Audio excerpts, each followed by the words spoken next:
Hello student, आज के इस वीडियो में हम कक्षा 8th के मैथ्स के दूसरे चैप्टर एक चर वाले रैखिक समीकरण के प्रश्नावली 2.4 के कुछ अन्य प्रश्नों को समझने का और उन्हें हल करने का प्रयास करेंगे।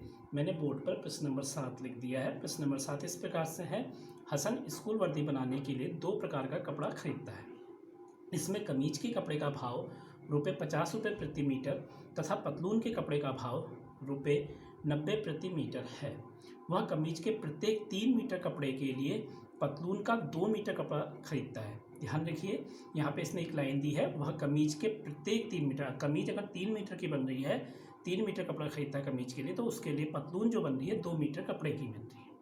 ठीक है स्टूडेंट, तो एक जोड़ी ड्रेस में 3 मीटर में कमीज बन रही है कपड़े से, और पतलून यानी कि पैंट जो बन रही है वो 2 मीटर कपड़े से बन रही है। ठीक है, वह इस कपड़े को क्रमशः 12% तथा 10% लाभ में बेचकर ₹36,600 प्राप्त करता है। उसे पतलून के लिए कितना कपड़ा खरीदा? अगर पतलून बनाने में 2 मीटर, एक पैंट बनाने में 2 मीटर कपड़ा लग रहा है और उसने मान लिया 10 पतलून बनाई है, तो 10 यानी कि 20 मीटर कपड़ा लगा। तो कमीज के लिए कितना लगा? कमीज भी तो 10 बनाएगा, 10 को अगर हम 3 से गुणा कर देंगे तो 30 हो जाएगा। ठीक है, जितनी पतलून बनाएगा उतनी ही संख्या में क्या बनेंगी? कमीजें बनेंगी। हम पहले मान लेते हैं, माना कितनी पतलून बनाई उसने? x पतलून, तो कमीजें भी कितनी बनाई? x बनाई। ठीक है स्टूडेंट, तो इसको हम हल करते समय इस तरह से हल करेंगे। देखिए, माना पतलून की संख्या, जो पतलून बनाई है उनकी संख्या कितनी है? x है। ठीक है, तो कमीजों की भी संख्या कितनी हो जाएगी? x हो जाएगी। तो पतलून बनाने में लगा कपड़ा कितना हो जाएगा? इसलिए पतलून बनाने में लगा कपड़ा। ठीक है स्टूडेंट, कितना कपड़ा लगेगा? देखिए, एक पतलून बनाने में 2 मीटर कपड़ा लग रहा है, तो x पतलून बनाने में कितना कपड़ा लगेगा? 2 गुणा x। इस लाइन से हम इसको कर रहे हैं। एक पतलून में 2 मीटर का कपड़ा लग रहा है, प्रत्येक कमीज 3 मीटर कपड़ा और एक पतलून के लिए 2 मीटर, तो x पतलून के लिए कितना लगेगा? 2x। इस तथा अब कमीज में लगा कपड़ा, कमीज बनाने में लगा कपड़ा। ठीक है, कितना हो जाएगा? 3 गुणा x यानी कि 3x। ये 2x हो जाएगा, इसको गुणा के चिन्ह को मिटा देते हैं, तो ये 2x हो गया और ये 3x हो गया। ठीक है स्टूडेंट, अब देखिए कमीज का जो, इसमें कमीज के कपड़े का भाव कितना है? ₹50 मीटर प्रति मीटर, मतलब 1 मीटर का कमीज के कपड़े का मूल्य कितना है? ₹50 है। ठीक है, यहाँ पे लिख देते हैं 1 मीटर कमीज के कपड़े का मूल्य बराबर कितना है? ₹50। तो 3x मीटर कमीज के कपड़े का मूल्य कितना हो जाएगा? 50 गुणा 3x यानी कि 150x। इसी प्रकार से 1 मीटर पतलून के कपड़े का मूल्य बराबर कितना है? ये देखिए, पतलून के कपड़े का भाव ₹90 प्रति मीटर, 1 मीटर का ₹90 है, तो 2x मीटर पतलून के कपड़े का भाव कितना हो जाएगा? कितना मूल्य हो जाएगा? 90 गुणा 2x यानी कि 180x, इतने रुपए। ठीक है स्टूडेंट, यहाँ तक बात समझ में आई? तो ये हमारा क्या आ गया? जो हमने 3x मीटर कमीज का कपड़ा खरीदा उसका क्रय मूल्य आ गया। ठीक है, और 2x मीटर जो हमने पतलून का कपड़ा खरीदा है उसका क्रय मूल्य आ गया। अब हम इसमें 12% क्या निकाल लेंगे? लाभ निकाल देंगे। 12% लाभ, क्रमशः 12% और 10%। 12% लाभ किस में हुआ? कमीज के कपड़े में, और 10% लाभ हमें किस में हुआ है? पतलून के कपड़े में। ठीक है,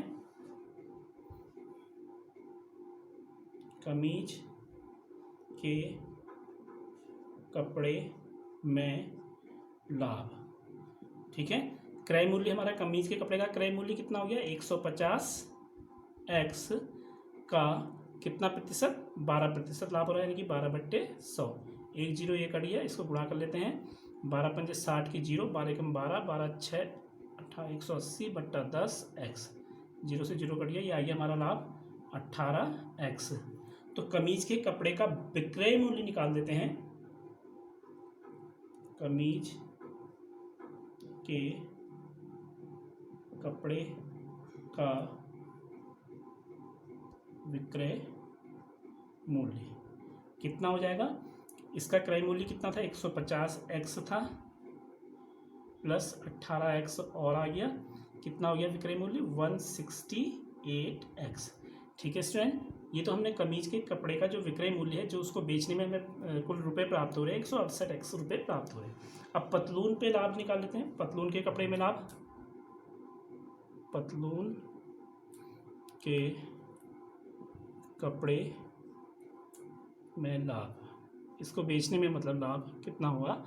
देखिए कितना इसका विक्रय मूल्य था पतलून का 180x, कितने प्रतिशत लाभ में बेचा इसको? 10% लाभ में, 10/100, 0 से 0 करिए, 0 से 0, तो ये भी हमारा कितना आ रहा है? 18x। ठीक है स्टूडेंट, तो पतलून के कपड़े का विक्रय मूल्य कितना हो जाएगा? पतलून के कपड़े का विक्रय मूल्य बराबर कितना आ जाएगा? 100 कितना था? 80x प्लस 18x, यह आ गया 198x। ठीक है, कुल दोनों का कुल विक्रय मूल्य जो दुकानदार को प्राप्त हो रहा है पैसा, वो विक्रय मूल्य के रूप में प्राप्त होगा। वो कुल कितना जाएगा? कुल विक्रय मूल्य कितना हो जाएगा? 168x plus 190x। इसको ऐड कर देते हैं, 8 16 9 6 15 16 1 2 3x बराबर हमको कितना दिया है? 36,600। ठीक है, 366 से x में गुणा है, तो x बराबर हमारा कितना हो जाएगा? इसमें यहाँ भागा हो जाएगा, 36,600 बट्टे 366। 366 से 366 एक बार कटा, यानी कि ये कितना आ गया? 100। x बराबर हमारा 100 हो गया। हमें क्या निकालना है? पतलून का कपड़ा। पतलून का कपड़ा हमारा कितना था? 2x मीटर, यहाँ पे मैं मीटर लिख देता हूँ, ये मीटर में है। ठीक है, तो पतलून का कपड़ा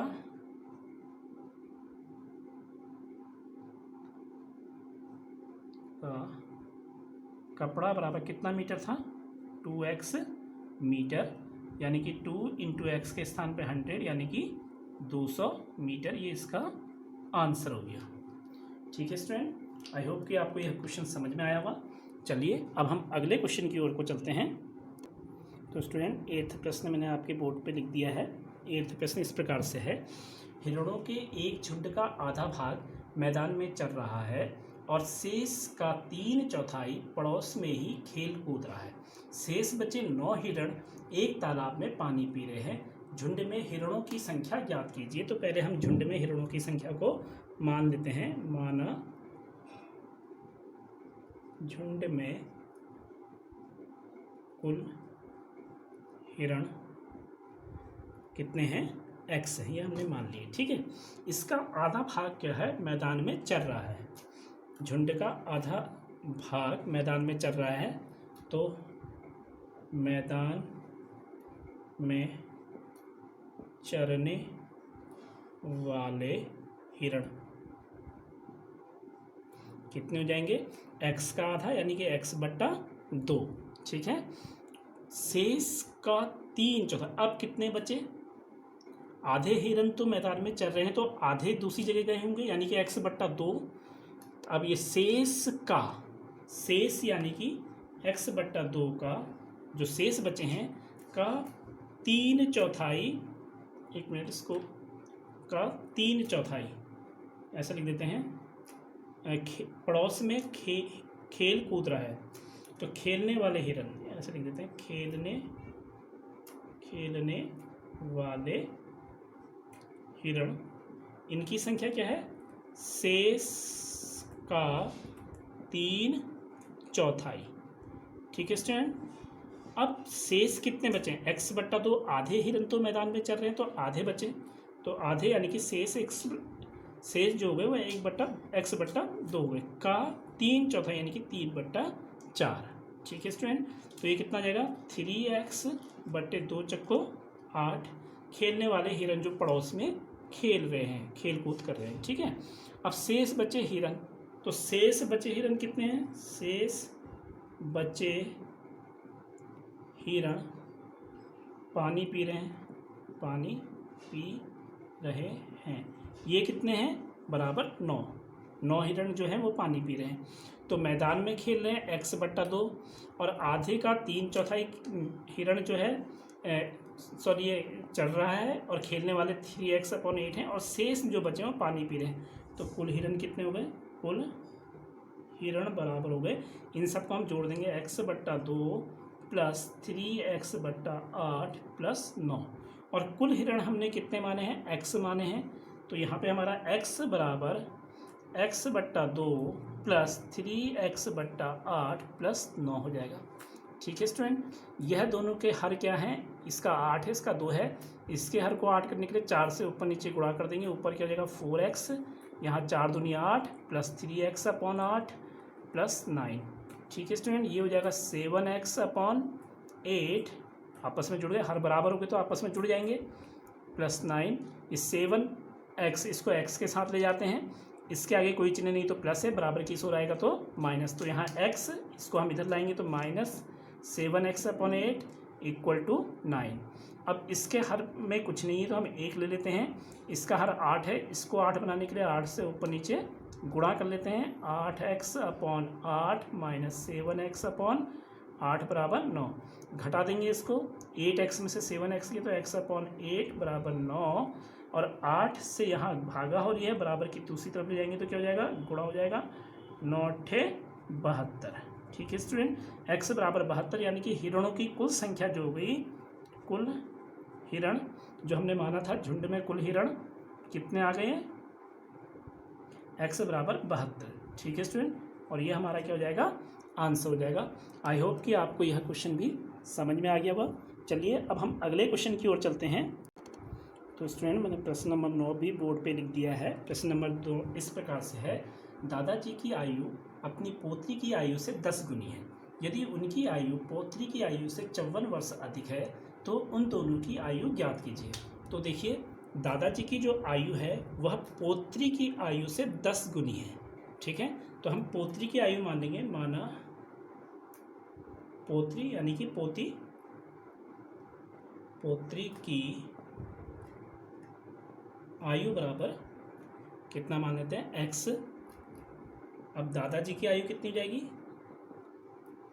कि आयु बराबर क्या लिखा है? दादाजी की आयु पौत्री की आयु से 10 गुनी, यानी कि पौत्री की आयु का 10 गुना।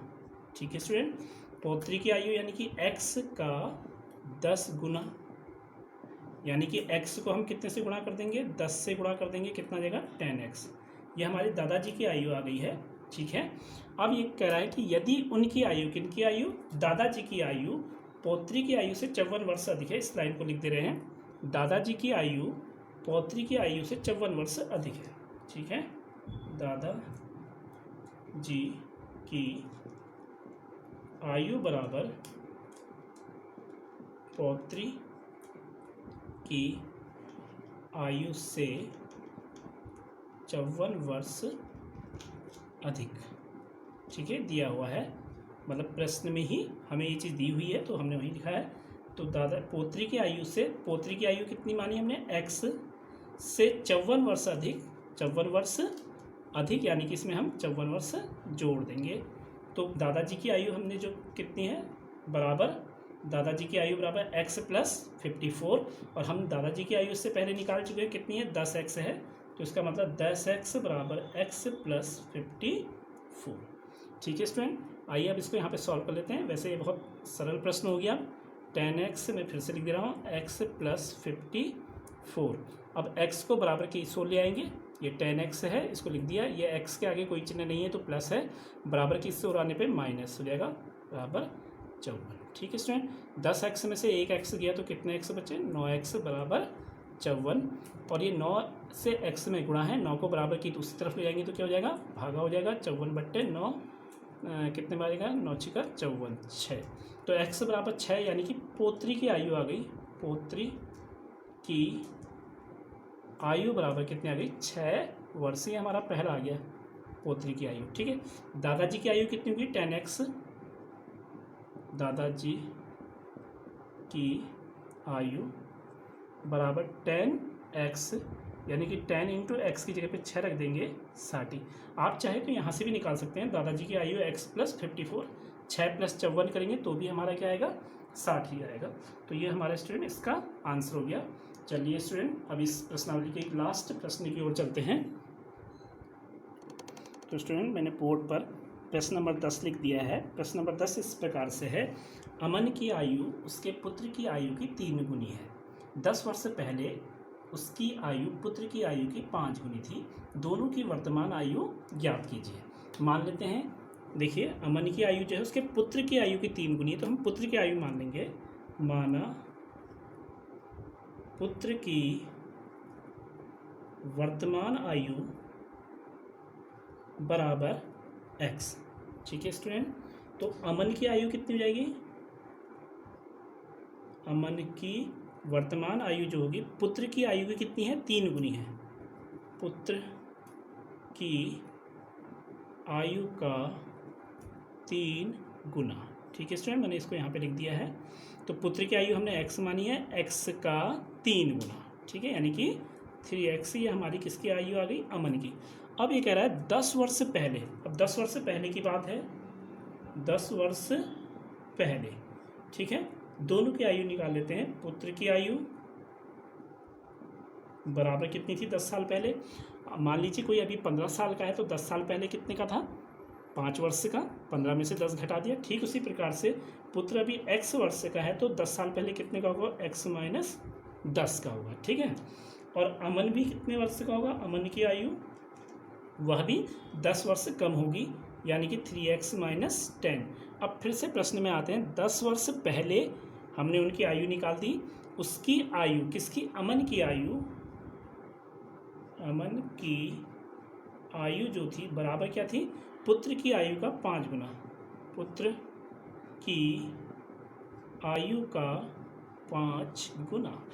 ठीक है स्टूडेंट, अमन की आयु यानी कि 3x माइनस 10 बराबर पुत्र की आयु यानी कि x का 5 गुना।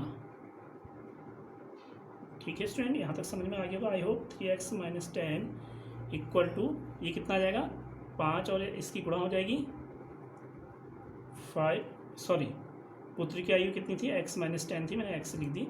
ये पुत्र की आयु 10 साल पहले, x माइनस 10 का 5 गुना। ठीक है स्टूडेंट, तो x माइनस 10 का 5 से गुणा कर देंगे हम इसको।